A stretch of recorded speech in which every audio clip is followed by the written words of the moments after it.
반갑습니다. 자니스입니다. 이번 영상에서는 거주 공간의 변화와 지역 개발의 첫 번째 단원인 촌락의 변화와 도시 발달에 대해서 살펴보도록 하겠습니다. 바로 가시죠!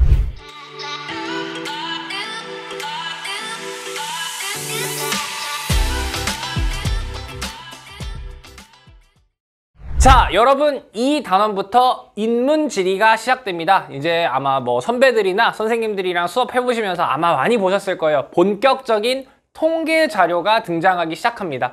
사실 한국지리를 떠나가게 한 가장 1번의 요인이 통계죠, 통계.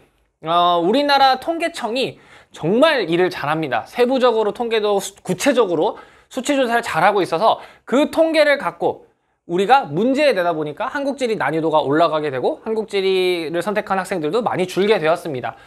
그러나 그 출제할 때 통계를 그냥 아무거나 갖고 와가지고 이거 맞춰봐 이렇게 출제를 하는 게 아니고 확실하게 지역성이 있는 통계만 출제를 합니다. 그래서 기출문제를 분석을 한번 해보시면 맨날 나오는 지역만 계속 똑같은 통계가 나옵니다.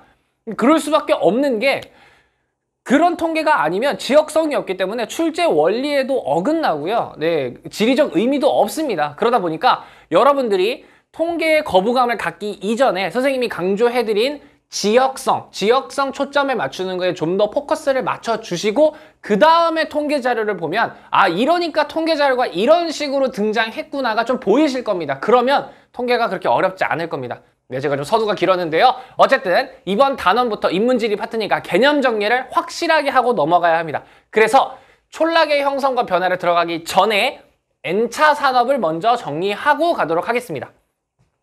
정말 많이 들어보셨을 거예요. N차 산업, 1차 산업, 2차 산업, 3차 산업. 그리고 요즘은 4차 산업이다, 5차 산업이다 엄청 이런 말들이 많이 나오고 있는데 우리는 3차 산업까지만 건드릴 겁니다. 3차 산업까지만. 자, 그럼 여러분 많이 들어봤잖아요. 1차 산업이 뭡니까? 1차 산업이 뭐예요? 친구야, 너 왜 이렇게 1차원적이야? 욕이에요? 칭찬이에요? 욕이잖아요. 어떤 의미예요? 너 왜 이렇게 1차원적이야? 왜 이렇게 기초적이고 단순해? 이런 뜻이잖아요. 그죠? 1차 산업, 가장 인간에게 기본이 되는 산업이라고 보시면 됩니다. 아무것도 하지 않고 그냥 1차원적으로 그대로 하는 거. 그래서 우리 인간 말고 있는 자연을 그대로 이용해서 뭔가를 만들어내는, 창출해내는 것, 그것이 1차 산업입니다. 자연을 이용해서 그대로 우리가 뭔가를 얻어내는 것, 자연으로부터 생산물을 얻는 것, 이겁니다. 그래서 가장 대표적인 게 농업. 자연에서 농사지어서 그대로 얻은 거죠. 어업. 물고기 바로 잡고 하는 거죠. 그리고 임업, 이런 것들이 있는 겁니다.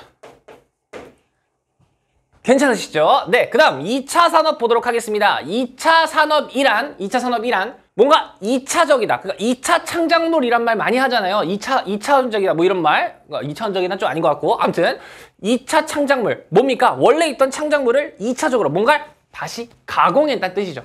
그 말은 1차 산업에서 얻은 뭔가를 우리가 가공해서 다시 만드는 것, 그런 걸 2차 산업이라고 합니다. 가장 대표적인 게 제조업, 공업 이런 것들이 있습니다. 네, 그리고 공업 적기 전에 하나만 조금만 체크할게요. 석유, 석탄, 천연가스 이런 자원들을 캐내는 거, 요거는 2차 산업에 들어갑니다. 그걸 광업이라고 합니다. 선생님, 아니 자연에서 그대로 얻는 거는 1차 산업이래요. 얘도 그러면은 자원을 그대로 캐는 거니까 1차 산업 아니에요? 근데 이 처음 산업 분류를 하신 분이 광업은 2차 산업에 넣어놨어요. 네, 그래서 광업은 2차 산업에 들어가는 거냐 하나만 좀 체크해 주세요. 그 다음 공업이라는 게 있습니다. 뭐 이런 거 말고도 많겠죠.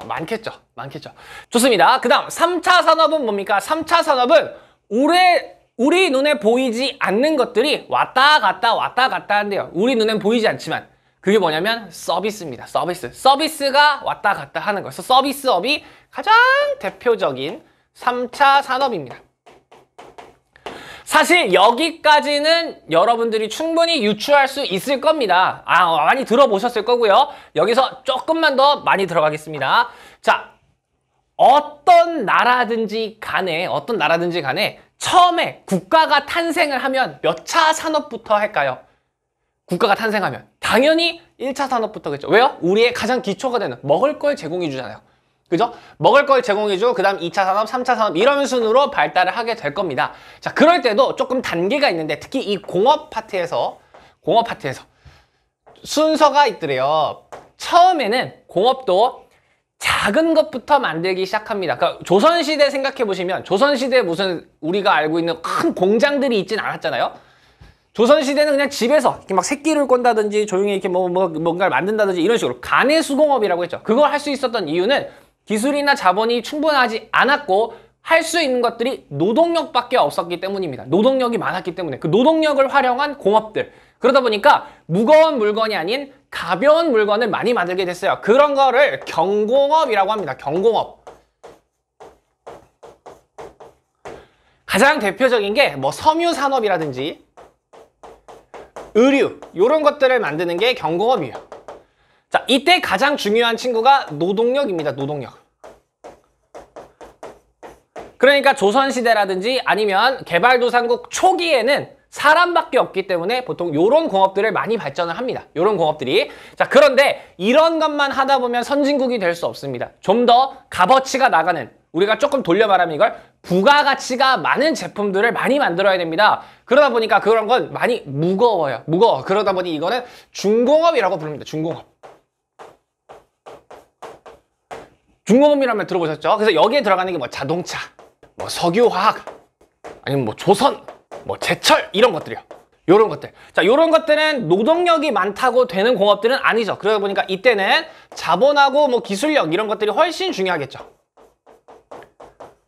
그래서 우리나라의 대표적인 대기업들 현대자동차, 뭐 LG화학, 롯데케미칼, 그다음에 대우조선, 삼성중공업, 현대중공업, 그다음에 포항제철, 포스코 이런 거지 않습니까? 이런 것들. 그래서 순서대로 이렇게 발전을 한다. 처음에는 경공업, 그 다음에 중공업이 발전하더라. 이렇게 보시면 되겠고요. 그 다음 서비스업도 조금 자세하게 정리를 해보도록 하겠습니다. 서비스업은 네, 이쪽으로 좀 끌어올게요. 자, 서비스업도 두 종류가 있더래요. 어떻게 되냐면 이 서비스를 받는 주체. 누구를 위한 서비스업인가? For who? For whom인가요? 이렇게 하면 되겠죠? 누구를 위한 서비스업인가? 그래서 그 서비스를 받는 대상이 그 서비스를 소비만 하는 사람, 소비만 한다. 그러니까 우리예요, 우리. 우리를 위한 서비스업. 그거를 소비자 서비스업이라고 합니다. 소비자 서비스업. 그러니까 누구를 위한 서비스? 우리를 위한 서비스예요, 우리. 자, 우리가 그럼 이용하는 서비스업 가장 많이 이용하는 게 뭡니까? 우리가 학교 맨날 끝나고 뭐예요? 일단 엽떡 먹으러 가야 될 거 아니에요? 김밥 먹자, 엽떡 먹자, 뭐 먹으러 가자 맨날 가잖아요. 요식업.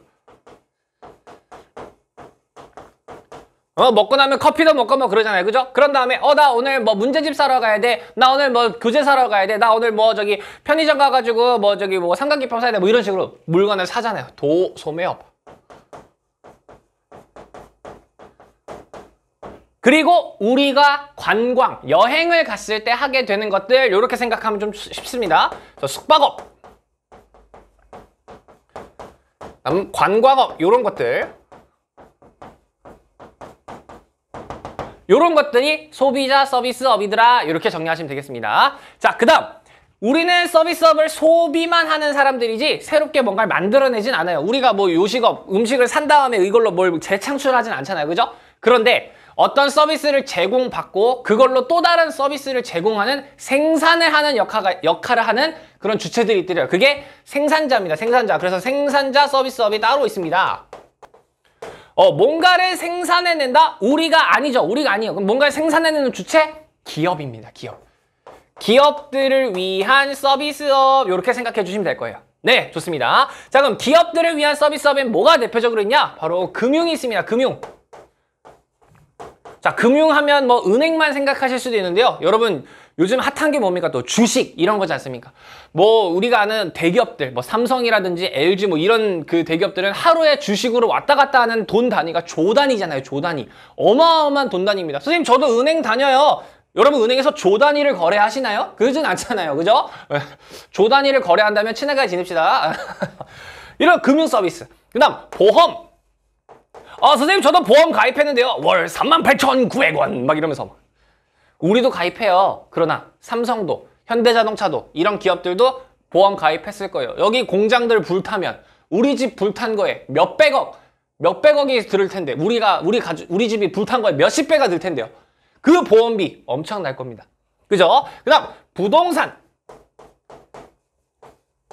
선생님 저도 집이 있어요. 집이 있어요? 그러니까 우리 집 샀는데요. 집 샀는데 우리 이번에 뭐 집 없는데 집 없는 데는 아니고 우리도 집 거래해요. 맞아요. 하지만 기업들이 거래하는 거에 비하면 아무것도 아닙니다. 아무것도 아닙니다.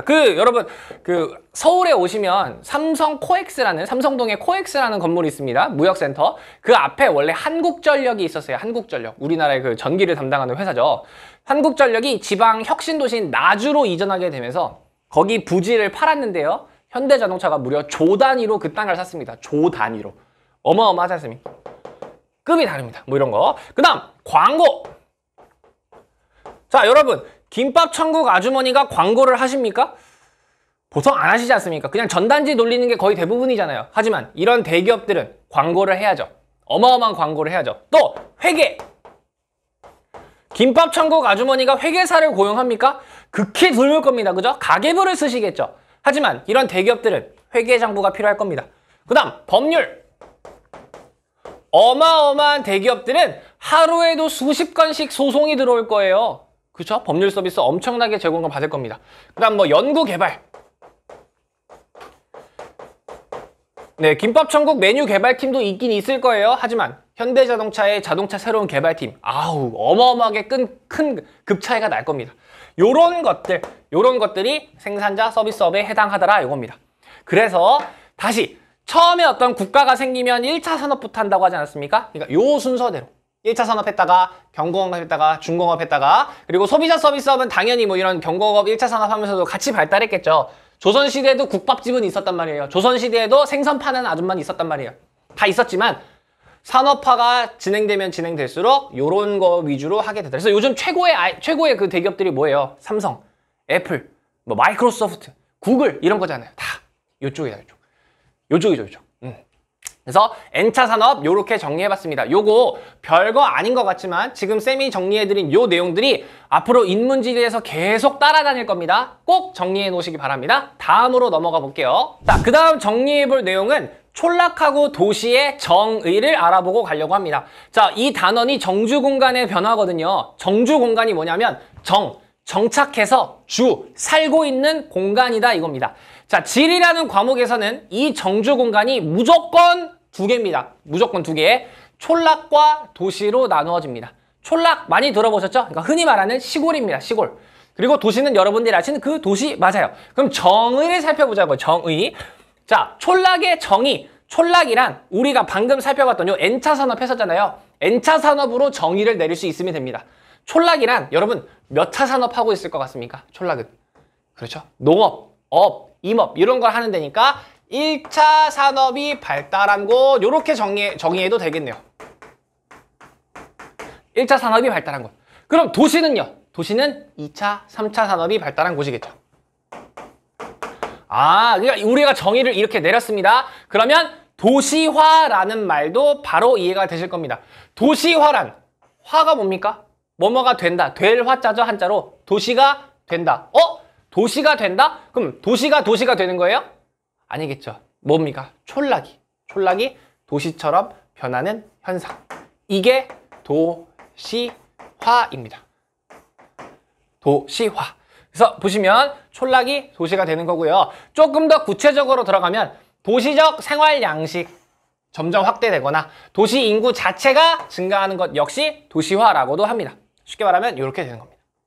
괜찮으시죠? 그래서 이 도시화를 구할 수 있는 공식이 있습니다. 여러분 또 공식이 나오면 막 너무 어려워요 막 이렇게 생각하시는데 하나도 어렵지 않아요. 그 나라의 도시화를 알고 싶어요. 그러면 도시화란 그 나라의 전체 인구 중에서 그러니까 도시화율을 구하는 겁니다. 도시화율. 그러니까 그 나라가 도시화가 얼만큼 진행됐나 알고 싶은 거예요. 그럼 어떻게 하면 될까? 그 나라의 전체 인구 중에서 얼만큼 도시에 살고 있습니까? 알면 되는 거잖아요. 도시 인구가 얼만큼인가? 요렇게 구할 수 있는 거예요. 요렇게. 자, 그래서 이걸 이렇게 하면은 백분율로 나오겠죠. 예를 들어 뭐 50%가 나올 수도 있고 뭐 70%가 나올 수도 있고 90%가 될 수도 있고 뭐 이런 식으로 나올 거 아니에요. 자, 여기서 우리가 살고 있는 공간은 무조건 촌락 아니면 도시라고 했습니다. 그렇다는 얘기는 도시화율이 이렇게 나왔다면 촌락에 살고 있는 인구 비율도 알 수 있어요. 촌락 인구 비율도 알 수 있대요. 자, 우리가 살고 있는 공간 촌락 아니면 도시래요? 그럼 전체 인구에서 도시 인구를 비율을 알았으니까, 도시 인구의 비율을 알았으니까 도시화율이 50%라는 얘기는 촌락에는 몇 프로가 살까요? 50%가 살면 되겠죠. 두 개 더해서 100이 나오면 되는 겁니다. 두 개 더해서 100이 나오면 돼요. 두 개 더해서 100이 나오면 돼요. 도시화율이 70%다? 그러면 촌락에는 30%가 살고 있는 겁니다. 도시화율이 90%다? 그러면 10%만 촌락에 살고 있는 거예요. 그럼 이런 국가는 엄청나게 도시화율이 높은 국가겠죠? 이럴수록 선진국에 가까울 겁니다. 괜찮으시죠? 네, 그래서 도시화율이 높으면 도시적 특색이 강하다는 거고, 도시화율이 낮으면 촌락적 성격이 강하다. 이렇게 정리를 하시면 되겠습니다. 자, 그러면 본격적으로 이제 수능 특강의 내용들 정리해 보겠습니다. 제목을 한번 봐주세요. 촌락의 형성과 변화라고 나와 있습니다. 촌락은 뭐였죠? 1차 산업이 발달했던 곳. 그 중에서 전통 촌락을 살펴보도록 하겠습니다. 전통 촌락이란 과거, 뭐 고려시대, 조선시대에도 촌락이었고 지금도 촌락인 곳 이렇게 생각하시면 되겠습니다. 계속 촌락인 곳, 시골인 곳 이렇게 생각하시면 돼요. 그러다 보니 이런 시골은 인구 규모가 작아요. 그리고 인구 밀도도 낮을 거예요. 시골이니까. 그죠? 네. 자, 여기 나오죠. 1차 산업 종사자 비율 높을 거예요. 1차 산업 뭐였죠? 농업, 업, 임업 이런 거였네요. 이런 거의 비율이 높을 거고, 제조업 몇 차 산업입니까? 2차 산업 발달입니다. 그러니까 2차 산업 발달이 미약하다 이렇게 나와 있네요. 자, 여러분 여기 왜 서비스업 얘기는 안 할까요? 3차 산업 발달이 미약하다 이런 말 안 해요. 왜요? 3차 산업은 서비스업이에요. 서비스업은 우리가 방금 봤던 것처럼 소비자 서비스업하고 생산자 서비스업이 있었어요. 그럼 이런 전통 촌락은 소비자 서비스업은 발달해 있겠죠. 하지만 생산자 서비스업이 발달이 안 돼 있을 겁니다. 여기 이런 전통 촌락, 전통 시골에 막 법률팀 가고 회계팀 가고 막 광고 개발팀 막 연구 개발하는 거 생기지 않잖아요. 하지만 여기에도 편의점은 있을 거고요. 여기에도 과일 가게는 있을 겁니다. 그렇죠. 네, 여기에 뭐 숙박업소도 있을 수 있고요. 그러니까 제조업 발달, 2차 산업이 확실하게 미약하다 이렇게 서술이 써 있는 겁니다. 네, 3번 볼게요. 전통적 생활 양식, 가치관 아직도 있을 겁니다. 그리고 전통 문화가 도시에 비해선 잘 보존되어 있겠죠. 좋습니다. 자, 그러면 where, 전통 촌락은 어디에 있어? 입지가 뭡니까? where, 어디에 있을까? 이렇게 나와 있는 건데요. 1번 볼게요. 도시에 비해서 사회 경제적 조건, 뭐 인구라든지 뭐 경제적 상황이라든지 아니면 뭐 문화시설이라든지 이런 여러 가지 사회 경제적 조건보다는 확실히 자연적 조건의 영향을 많이 받을 겁니다. 왜 그럴까요? 1차 산업, 농업, 업, 임업이 중요한 곳이니까요. 그죠? 그래서 풍수지리적 길지인 배산임수 조건 이런 데 많고, 최근에는 그나마 최근에는 상업적 농업이 좀 발달을 하고 있대요. 그래서 사회 경제적 조건도 좀 중요해지고 있대요. 자, 여러분 전통 촌락이 1차 산업 농업, 업, 임업을 할 거예요. 그럼 단순하게 그냥 우리가 먹는 쌀, 그냥 물고기만 잡아서는 사실상 돈이 되지 않습니다. 내다 팔기 위한 농업, 상업적 농업입니다. 돈이 되기 위한 농업이에요. 돈을 더 많이 벌 수 있는 것. 그래서 뭐 꽃이라든지 아니면 뭐 채소 뭐 이런 거 있지 않습니까? 그런 걸 많이 하다 보니까 많이 팔아야 돼요. 내다 팔아야 되니까 시장이랑 접근성도 중요해지고 하겠죠. 그러니까 뭐 도로가 잘 뚫려 있는지 뭐 이런 것들이 중요성이 좀 커지고 있더라. 이렇게 보시면 되겠습니다. 자, 그럼 입지 요인을 표로 한번 정리해 보도록 하겠습니다. 자, 자연적 조건, 사회교통 조건이 있을 겁니다. 여기서 우리가 배웠던 자연지리 내용들이 조금씩 나올 거예요. 자, 자연적 조건. 첫 번째, 자연재방의 촌락들이 많이 살더래요. 많이 있더래요. 왜 그런가 했더니 침수 위험이 적기 때문이죠. 네, 자연재방 우리 정리했었죠. 자연재방 이렇게 강이 흐르고 있으면 여기가 자연재방이었죠. 이렇게 쌓였으니까 여기가 홍수 위험이 더 적었습니다. 그죠? 용천대 물을 얻을 수 있는 공간이어야 됩니다. 그래서 제주도는 해안가에 용천대가 있었고, 선상지에서는 선단에서 물이 용천에 있었죠. 그러니까 물을 구하기 쉬우니까 이런데 마을, 촌락이 생겼을 겁니다. 그 다음 하안당구 강가에 있는 계단 모양의 언덕이었죠. 그러다 보니까 여기도 침수 위협이 상대적으로 낮으니까 이런 데 많이 있었고요. 자, 그다음 사회 경제적 조건도 어느 정도 반영이 됐다고 합니다. 그래서 교통, 역, 원 중간에 쉬는 곳이에요. 그래서 이런 데에도 취락이 발달하기도 했는데 우리 지금 현재 역삼동, 장호원 요 역원이 들어간 동네들이 과거에 역원이 있었구나 이렇게 생각하시면 되겠고요. 나루터 있는 곳은 배가 잠깐 쉬었다 가는 곳이니까 거기에 사람들이 좀 모이고 했겠죠. 그러다 보니까 부두 창고, 여행객 상인들이 숙식을 제공해가지고 한강의 마포나 삼양진 그리고 병란도 이런 데서 조금 취락이 또 발달했었다 이렇게 보시면 되겠고, 방어가 유리한 지역 중강진이라든지 통영 이런 데는 또 사회 경제적 조건 때문에 촌락이 발달하기도 했다 이렇게 보시면 되겠습니다. 자, 그러면 전통 촌락 기능에 따른 분류와 경관에 대해서도 살펴보도록 하겠습니다. 자, 농촌은요 농업이 발달한 곳이겠죠. 농업. 자, 그래서 여기는 주로 우리나라의 주식인 벼농사가 주로 이루어지고 있고요. 벼농사 같은 경우는 한 번에 많은 인원들이 투입돼야 됩니다. 그러니까 노동력이 굉장히 많이 필요해요. 그러다 보니까 집촌 형태를 이루더라 이렇게 나와 있네요. 자, 집이 뭡니까? 야, 집합해! 그러면은 모이란 뜻이에요? 흩어지란 뜻이에요? 모이란 뜻이죠. 그러니까 막 가끔 선배들이 막 집합해 이런단 말이에요. 대학교 가면은. 요즘 많이 없어졌어요. 네. 선생님 때만 해도 있었어요. 뭐 아무튼 집합했다. 촌, 마을 사람들이 모여서 살더라 이겁니다. 자, 집촌 여기 옆에다 조금 이따 그려볼게요. 그다음 어촌 같은 경우는요 항구를 중심으로 아무래도 어업이 발달한 동네니까요. 그러다 보니까 항구 중심에 이렇게 위치해 있는데, 자, 어업 같은 경우는요 물고기를 잡으러 갔는데 물고기가 하나도 안 잡히면은 생계 유지가 어렵잖아요. 그래서 내가 살고 있는 그 항구 주변에 혹시 경작지가 있다면 거기서 농업도 같이 합니다. 그래서 반농, 반호촌을 이루는 경우가 많다 이렇게 돼 있고요. 산지촌, 산지입니다. 산지 지역이다 보니까 밭농사, 목축업, 임업 이런 것들이 발달합니다. 얘는 벼농사에 비해서는 많은 노동력을 필요로 하지 않기 때문에 주로 산촌을 이루고 있대요. 자, 산촌이 뭡니까? 산. 너 왜 이렇게 머리가 산발이야? 그러면은 머리가 흩어져 있다는 거예요? 모여 있다는 거예요? 흩어져 있다는 거죠. 집들이 흩어져 있다 이렇게 생각하시면 되겠습니다.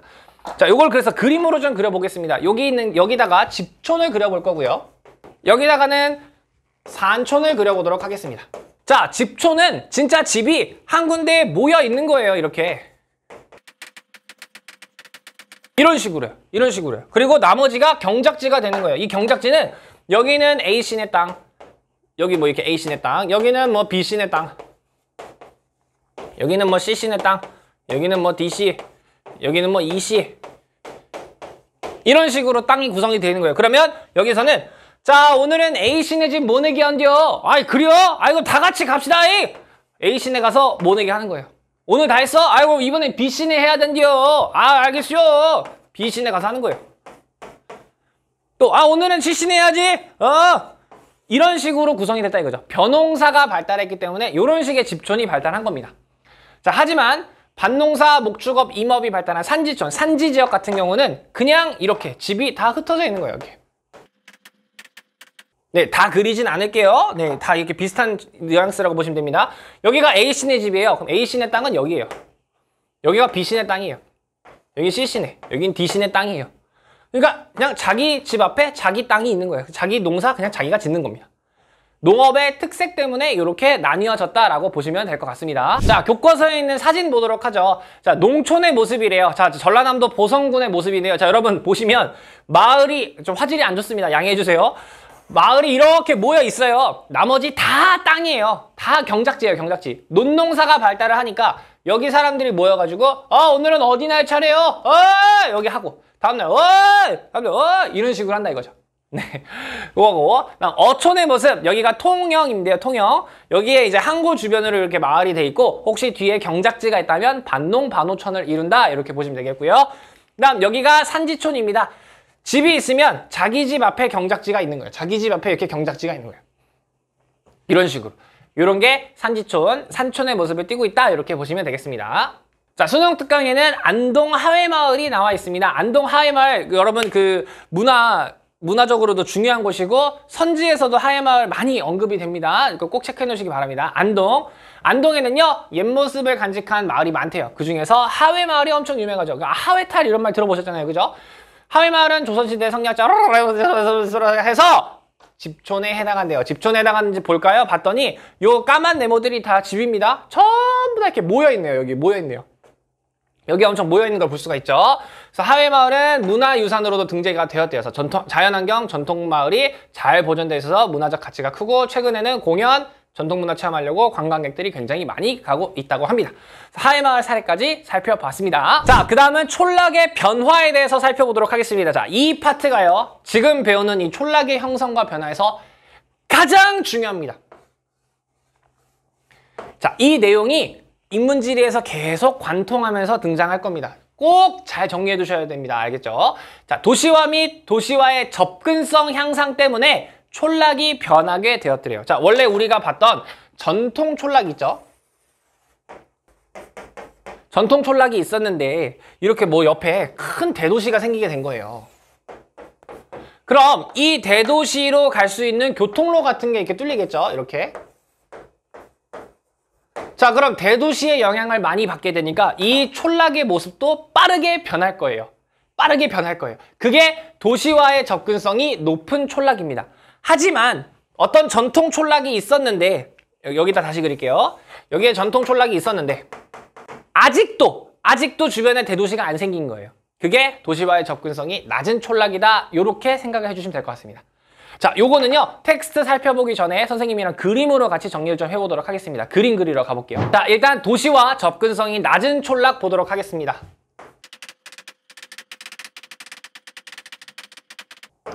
자, 도시와의 접근성이 낮은 촌락, 쉽게 생각해서 우리가 보고 있는 전통 촌락이라고 보시면 되겠습니다.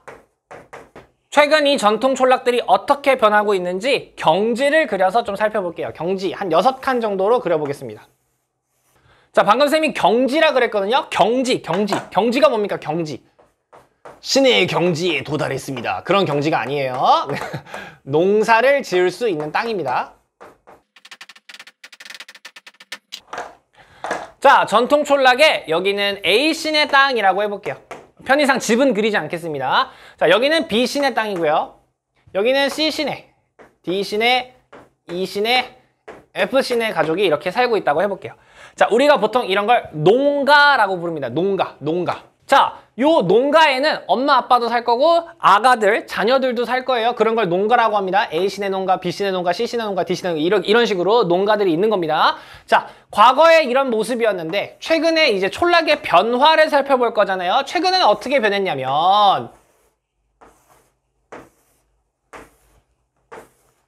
자, A신의 가족은 전통 촌락 여기 계속 살면서 계속 지금도 농사를 짓고 있더래요. 계속 농사를 짓는데요. 그런데요, B씨가요. 아유, A씨, 나는 이 촌락에서 계속 살고 있는 게 앞으로 돈도 좀 벌기 애매한 것 같고 우리 아들, 딸들 좋은 대학 보내야 되는데 여기는 좋은 대학도 없고 나는 서울 대도시로 가야겠어. 미안해요. 나 갈게. 대신 내 땅 너 가져. 이런 거예요. 싸게 넘길게. 가져. 그래서 여기가 A신의 땅이 됐어요.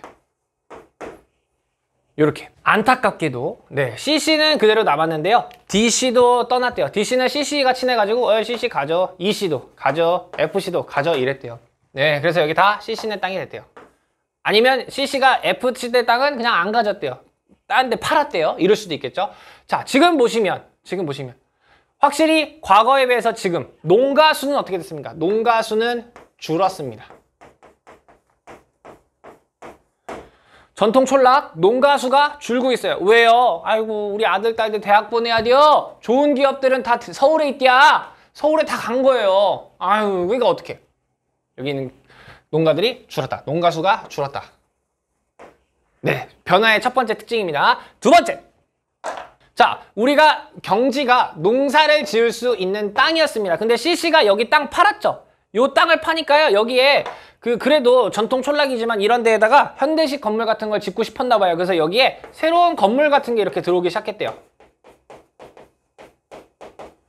외곽에 이런 건물들이 생긴 거죠. 좀 이렇게 뭐 아파트라든지 이런 게 좀 한두 동 이렇게 생길 수 있잖아요. 이런 건물들이 생기다 보니 어머! 경지수는 어떻게 됐습니까? 경지수 원래 여긴 6칸이었죠. 6칸이었는데 여기는 5칸으로 줄었습니다. 경지 면적 6칸에서 5칸으로 줄었습니다.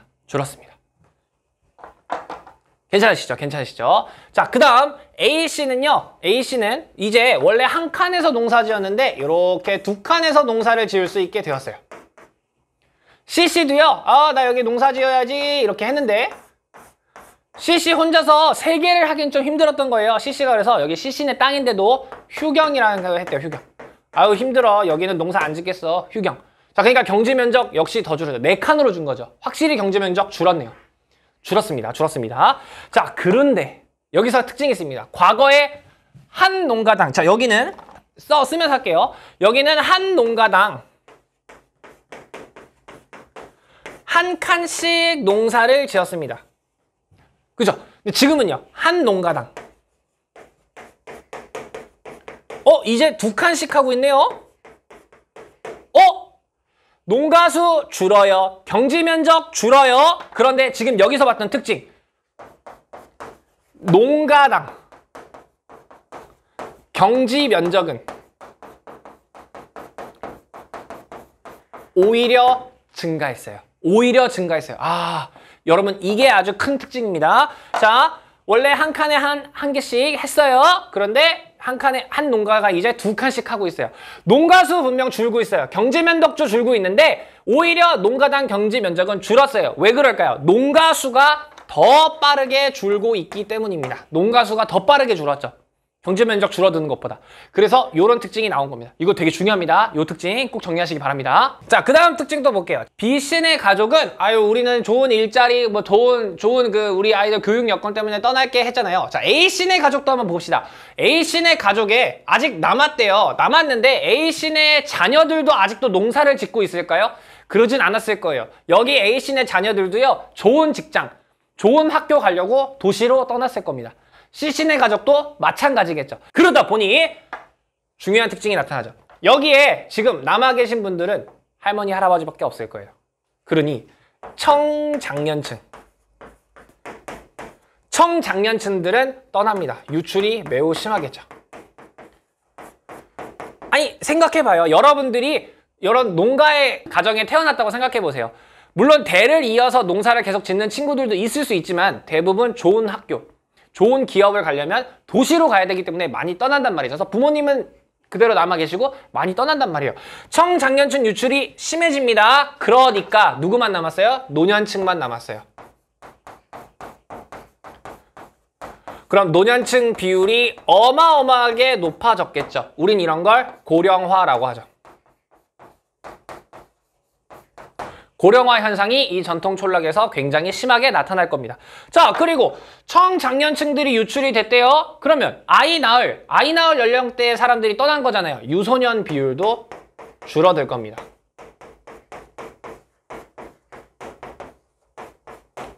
유소년 비율도 엄청 줄어들겠네요. 자, 그리고 또 농촌에 어떤 문제가 있습니까? 보통 그래도 농사일을 좀 물려받아라 하면은 대부분 남성분들이 많이 이어받으시잖아요. 여성분들은 그래도 이제 기업이나 학교로 떠나시는데 농사를 거의 대물림하는 경우는 거의 없단 말이에요. 그러다 보니 결혼 정년기에 남성 비율이 높아진다 이거예요. 결혼 정년기에 남성들이 많이 농촌에 남아있다 이거예요. 그러다 보니 이 남성분들 결혼할 짝 여자가 많이 없어요. 그러다 보니 이분들이 찾은 방법이 국제 결혼입니다. 그래서 전통 촌락이 국제 결혼의 비중이 높아요.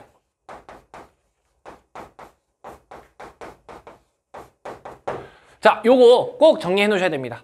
지금 원래 과거에 이런 모습이었는데 이렇게 변하게 되었고 농가수 줄어들고 경지 면적 줄어들고 있고요. 농가당 경지 면적이 더 빠르게 증가하고 있습니다. 왜요? 농가수가 더 빠르게 감소하고 있으니까. 둘 다 줄지만 농가당 경지 면적은 증가했습니다. 그리고 여기 있는 가족들 엄마, 아빠, 할머니, 할아버지만 남겨두고 젊은 친구들이 다 떠나요. 그러니까 아이 낳을 사람들이 없네? 유소년 비율 떨어지고 있고요. 노년층 비율이 높아지니까 고령화 현상이 매우 심각할 거예요. 그리고 이때 남은 결혼 정년기에 남성들이 많다 보니까 국제 결혼의 비중은 매우 높아지겠네요. 괜찮으실까요? 자, 그 다음 마지막 하나만 더 보겠습니다. 자, 여기 전통 촌락이에요. 전통 촌락이다 보니까 이 A씨와 C씨가 하고 있는 농사 방식은 무엇일까요? 주로 우리가 먹는 쌀을 많이 재배할 겁니다. 그걸 주곡작물이라고 해요. 자, 그리고 A씨의 직업은 뭐예요? 농부예요. CC의 직업은요, 농부예요. 이 사람들 다른 직업 있나요? 없어요. 오로지 농사만 하십니다. 그래서 주곡작물 위주로 재배를 하고 있고, 그리고 이분들의 직업은 농부입니다. 농부니까 나의 오로지 job은 농부입니다. 그래서 전업, 나의 모든 업, 일은 농부예요. 전업농의 비율이 높다라고 표현을 합니다. 괜찮으실까요? 괜찮으실까요? 자, 요게 전통 촌락의 변화의 모습입니다. 하나만 더 체크할게요. 주곡작물이 벼농사나 뭐 이런 걸 얘기하는 건데, 이런 거는 보통 비닐하우스에서 하나요? 아니죠. 그냥 맨땅에서 하죠. 맨땅에서 하는 재배 방식을 노지 재배라고 합니다. 노지 재배. 노지 재배 비율이 높을 겁니다. 전통 촌락 같은 경우는요. 자, 그러면 일단 우리가 체크해야 될 거. 그럼 도시와의 접근성이 낮은 촌락. 현재 어디서 볼 수 있습니까? Where? 이게 한국지리의 핵심이죠. 이런 특징들 지금 나타나고 있는 곳이 어디예요? 우리나라의 전통 촌락 하면 3대 촌락입니다. 어디냐면 전라남도, 전라북도, 그리고 경상북도가 이런 특징을 보이고 있습니다. 이런 특징을 보이고 있는 곳들이 전남, 전북, 경북입니다. 꼭 정리해 두시기 바랍니다. 좋습니다. 그럼 도시와의 접근성이 높은 촌락을 한번 보도록 하겠습니다. 자, 도시와의 접근성이 높은 촌락 살펴보도록 하겠습니다. 자, 이게 어떤 케이스냐면 원래 과거에 촌락이었어요. 그런데 바로 옆에 큰 대도시가 생겼다고 생각해 보세요. 그러면 이 대도시와 연결되는 도로나 여러 가지 영향을 받겠죠. 그러다 보니 이 촌락이 변화하게 된다 이겁니다. 그래서 이런 촌락들을 우리가 근교 농촌이라고 부릅니다. 근교 농촌. 자, 요것도 칸 그려서 살펴볼게요.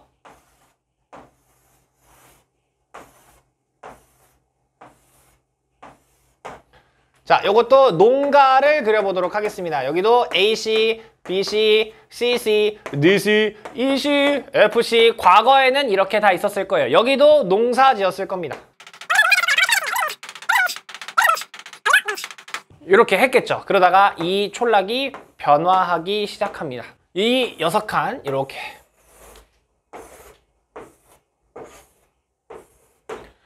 A씨는요 여전히 농사를 짓고 계시대요. B씨는요 이 땅 팔았습니다. 왜요? 도시가 옆에 생기니까요 여기 땅값 올랐거든요. B씨는 이 땅을 팔았어요. 그리고 이 땅을 누가 샀냐면요 대기업들이 샀네요. 대기업들이 사가지고 여기다가요 대도시에 짓지 못하는 것들을 여기다 짓기 시작합니다. 그게 뭘까요? 우리가 흔히 뭐 아는 테마파크 이런 거 있죠. 놀이공원이요, 놀이공원. 이런 걸 여기 생겼대요. 이야, 대박인데? 그리고 C씨도 농사를 짓고 있대요. 여전히 C씨도 농사를 짓고 있대요. D씨도요, 팔았어요. 팔았는데요, 이 대도시에 사람들이 너무 많이 오다 보니까요, 여기에 땅값이랑 아파트 값이 미친 듯이 올라가요. 그래서 바깥에 사람들이 막 이렇게 해가지고 아파트를 짓기 시작합니다. 밖으로 나와서요. 여기에 아파트가 생기기 시작했네요. 아파트. 또 대도시에 있던 공장들이요. 아유 땅값 비싸, 교통체증 너무 심해서 나오네요. 여기는 공장이 막 생겨요. 그림을 못 그려서 이렇게 그리겠습니다. 공장이 이렇게 생겼대요. 또 여기도 아파트가 이렇게 생겼대요. 이 시도 판 거예요.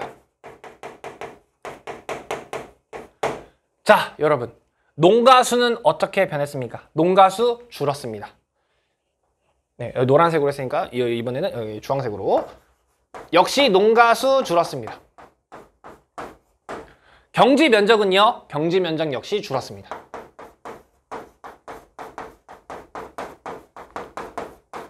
자, 여기는 근데 전통 촌락과 다르게 농가당 경지 면적은 비교하지 않습니다. 왜냐하면 둘 다 확 줄었거든요. 확 줄었거든요.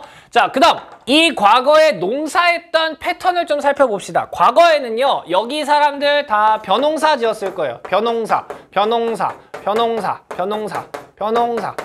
지금은 여기서 벼농사를 지을까요? 벼농사 1년에 한 번밖에 못해요. 5월에 모내기 해가지고 10월에 수확하면 끝이에요. 근데 여기 대도시가 옆에 생겼거든요. 여기 땅값 엄청 비쌀 거거든요. 그런데 여기서 농사를 짓는데 벼농사 한 번만 짓는다? 말이 안 돼요. 말이 안 돼요. 그러니까 이 사람들은 전부 다 요 대도시 사람들을 위해 내다 팔 수 있는 작물 같은 걸 할 겁니다. 그런 걸 하기 위해서는 뭐가 필요합니까?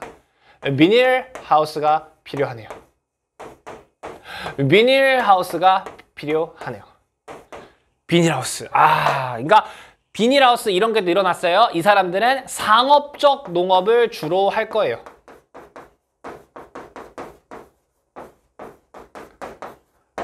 그리고 아까는 벼농사는 이런 맨 땅에서 노지 재배한다 그랬잖아요. 이거는 비닐하우스를 이용한 시설 재배가 주로 이루어질 거예요. 채소라든지 과일이라든지 아니면 뭐 원예, 꽃 이런 거 있지 않습니까? 그런 것들을 위주로 해서 대도시의 사람들의 니즈를 충족시켜주는 거죠. 이런 거의 비율이 늘어날 겁니다. 자, 그 다음 볼게요. 과거에는 농부들밖에 없었어요. 농부들밖에 없었는데요. 여기엔 지금 농부들도 있지만 농업하시는 분들도 있지만 다른 직업을 갖고 계신 분들도 굉장히 많아졌네요. 비농업 인구가 많아졌네요.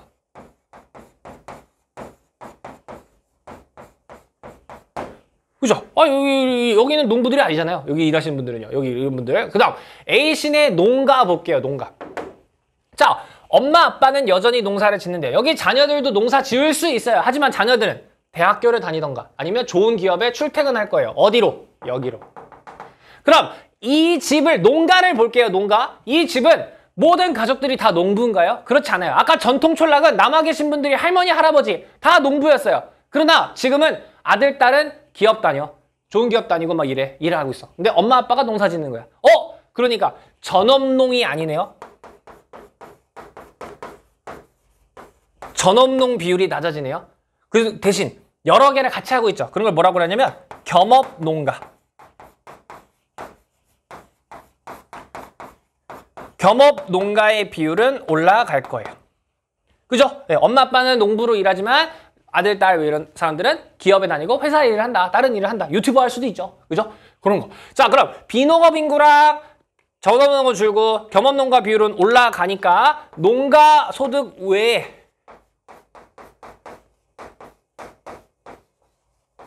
다른 소득들이 많이 발생하다. 농가 소득 외에 다른 소득들이 많이 발생하고 있는 걸 확인할 수가 있죠. 자, 그리고 여기는 확실히 과거에 이렇게 듬성듬성 농사 짓는 것보다 여기는 정말 이 땅이 이제 대도시가 생기니까 어마어마하게 땅값이 비싸졌을 거예요. 이 땅 정말 조밀조밀하게 쉬지 않고 이용할 겁니다. 그런 토지 이용을 뭐라 그러냐면 집약적 토지 이용이라고 해요.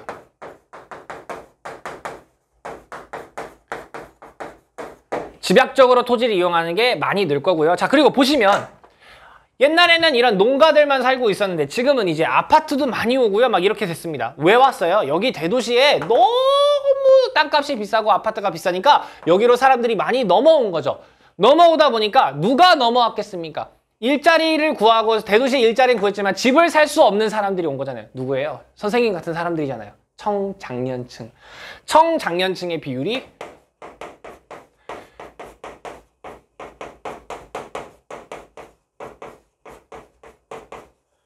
높아지고 있다. 왜요? 대도시에서 빠져나오고 있으니까요. 우리는 그거를 교외화라고 부르죠.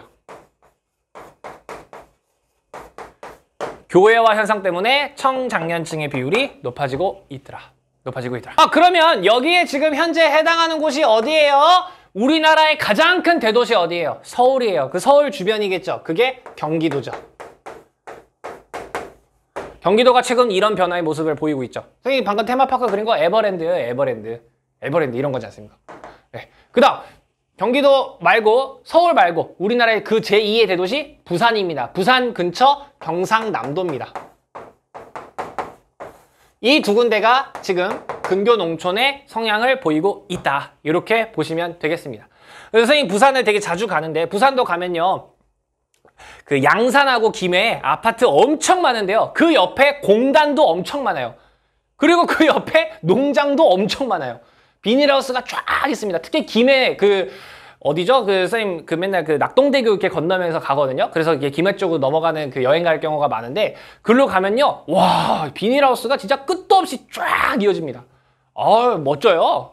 멋져요. 예. 그런 모습이 나타난다. 그래서 여기 경기도와 경남이 이런 모습을 보이고 있다. 이렇게 정리하시면 되겠습니다. 좋습니다. 이제 텍스트 정리하러 가볼게요. 자, 우리 지금 뭐 보고 있었나요? 촌락의 변화 보고 있었습니다. 자, 그 이유는요. 도시가 생기거나 혹은 도시화가 되거나 혹은 접근성이 향상되어서 그렇다. 자, 도시화 접근성이 낮은 촌락 어디였습니까? 전통 촌락이었습니다. 경지 면적보다 농가수가 빠르게 감소해서 자 이거 중요합니다. 농가당 경지 면적은 증가했다. 체크해 주시고요. 우리 그림으로 살펴봤습니다. 청장년층 자꾸 나갑니다. 그러니까 노년층 인구는 증가합니다. 그래서 고령화 현상이 심각하더라. 자 지금 이런 걸 볼 수 있는 곳이 어디더라? 우리나라의 3대 촌락이라고 하면 전남, 전북, 경북이 여기에 해당합니다. 이런 모습을 보이고 있더라. 자, 근데 도시와의 접근성이 높은 촌락이 있더래요. 근교 농촌이에요. 근교 농촌. 아파트, 공장 같은 도시적 경관이 증가합니다. 왜요? 주변에 있는 도시에서 빠져나왔거든요. 우리는 그거를 교외화라고 한다 그랬죠. 교외화 때문에 도시적 경관이 증가했고요. 겸업농가 비율이 높아지고 있어요. 왜요? 엄마 아빠는 농사예요. 그런데 아들 딸은 기업 다녀요. 회사 다녀요. 학교 다니고요. 그러니까 겸업농가 비율이 높다. 그리고 도시와의 접근성이 낮은 촌락 이런 데보다 확실히 도시로 통근하는 주민의 비율이 높아졌다. 왜요? 대도시에 있는 사람들이 집을 구하기가 힘들어. 그러니까 주변으로 나갔잖아요. 그래서 경기도에서 출퇴근하는 사람들, 양산이나 김해 이런 데서 부산으로 출퇴근하는 사람들 엄청 많아졌거든요. 그래서 이렇게 비율이 높아졌다. 이렇게 정리할 수 있겠습니다. 이 부분 정말 중요합니다. 선생님이 방금 그렸던 그런 스토리대로 여러분들이 정리해 보시면서 특징들 쭉 정리하시기 바랍니다. 그거 정리한 표가 요겁니다. 네, 선생님이 웬만하면은 그 빨간 색깔 중요 표시를 안 쓰려고 하는데요. 여긴 너무너무 중요합니다. 자, 도시와의 접근성이 낮은 촌락 먼저 보겠습니다. 경제 면적 같은 경우는 여기 선생님이 증가라고 써놨는데요. 뭘 증가하는 걸 쓰고 싶었냐면 농가당 경지 면적은 증가했죠. 농가당 경제 면적 증가합니다. 그리고 전업농이 많아요. 전업농. 그리고 재배 방식은 벼농사 이런 거니까 땅에서 그냥 재배하는 노지 재배가 많고요. 주곡작물, 벼 같은 걸 많이 한다 이겁니다. 특징은 노년층 인구 비율이 자꾸 늘어나요. 고령화가 매우 심각합니다. 청장년층 떠나고요. 우리 하나 또 체크했던 거 있죠. 그나마 남아있는 남성분들의 결혼할 여성분들이 없어서 국제결혼도 많이 늘어나고 있다라는 거 체크했습니다. 그래서 전남, 전북, 경북이 여기에 해당한다. 자, 도시와의 접근성이 높은 촌락은요, 경지 면적 줄고 있어요. 그런데 농가 구조가 봤더니 겸업농, 엄마 아빠는 농사예요. 아들, 딸은 회사 다녀요. 겸업농도 있고요. 비농업 인구들, 다른 그냥 아예 완전 회사원들, 아파트 사는 사람들이 많아지더라. 그러니까 농가 소득 외에 다른 소득들이 많이 증가했다라는 거. 농가 외 소득이 엄청 증가했다라는 거. 그다음 재배 방식 여기는 맨 땅에다 그냥 했는데 여기는 그렇게 하면 안 돼. 대도시에다가 갖다 팔아야 돼. 상업적 농업을 주로 하고 집약적으로 토지를 이용한다고 했습니다. 그래서 상품작물, 뭐 꽃이라든지 채소, 과일 이런 것들을 많이 하고 인구는 오히려 대도시에서 많이 오니까 교외화로 인구 유입이 늘어나 인구는 증가하고 있다. 거기에 해당대가 어디다? 경기하고 경남이더라. 이렇게 표로 정리할 수 있겠네요. 자, 그래서 여기 표를 한번 보도록 하겠습니다. 여기는 전남 구례군의 인구와 가구수 변화인데요. 구례? 전남 구례? 저는 맨날 이렇게 수업을 하는데 아무튼 자, 보시면 인구는 미친 듯이 줄고 있어요. 그런데 한 집은 그대로예요. 그러니까 엄마, 아빠, 할머니, 할아버지는 그대로 남기고 젊은 층들이 미친 듯이 떠났다 이렇게 볼 수 있는 겁니다. 연령층 인구 비율을 볼게요. 과거에는 유소년도 엄청 많았어요. 아이도 많이 낳고 그랬는데 이제는 아예 안 낳아요. 청장년층 다 떠났어요. 그리고 노년층밖에 안 남았어요. 노년층 비율이 굉장히 높은 고령화 현상이 나타났고 그나마 있는 여기 청장년층의 남성분들은 결혼할 사람이 없어서 국제결혼 비율이 높아지고 있다. 이렇게 보시면 되겠죠. 그래서 최근 촌락은 다양한 변화를 꾀하고 있습니다. 최근에 자연환경을 이용해서 여가 공간으로 좀 변화를 하려고 하고 있습니다. 그래서 슬로시티라든지 체험마을, 뭐 농촌 체험이죠. 딸기 따기 체험 뭐 이런 거 많이 하려고 하고 있고 최근에 또 귀농 귀촌 하시려는 분들 많이 유치하려고 노력도 하고 있고 또 이제 여러 산업을 발달해야 되니까 1, 2, 3차 산업을 결합한 뭐 6차 산업 이런 걸 활성화하려고 하고 있더라. 이런 변화적 모습이 있더라라는 거 마지막으로 보시면 될 것 같습니다. 자, 이렇게 해서 촌락의 변화 살펴봤습니다. 여러분 정말 간단한 내용이래. 사실은 쉽게 후루룩 끝낼 수 있는 내용이지만 이 내용이 계속 끝까지 물고 늘어져서 끝까지 나옵니다. 그러다 보니까 꼼꼼하게 정리를 쫙쫙쫙쫙 했습니다. 이 부분 한번 정리 잘 해놓으시면 뒷부분이 편하니까요. 좀 긴 영상이시지만 한번 정리를 다시 한번 해보시기 바랍니다. 아유, 정말 긴 영상 보시느라 너무너무 고생 많으셨고요. 선생님은 다음 다음 영상으로 또 돌아오도록 하겠습니다. 혹시나 궁금한 거 있으면 언제든지 댓글 남겨주세요. 자, 그러면 다음 영상에서 만나요. 화이팅!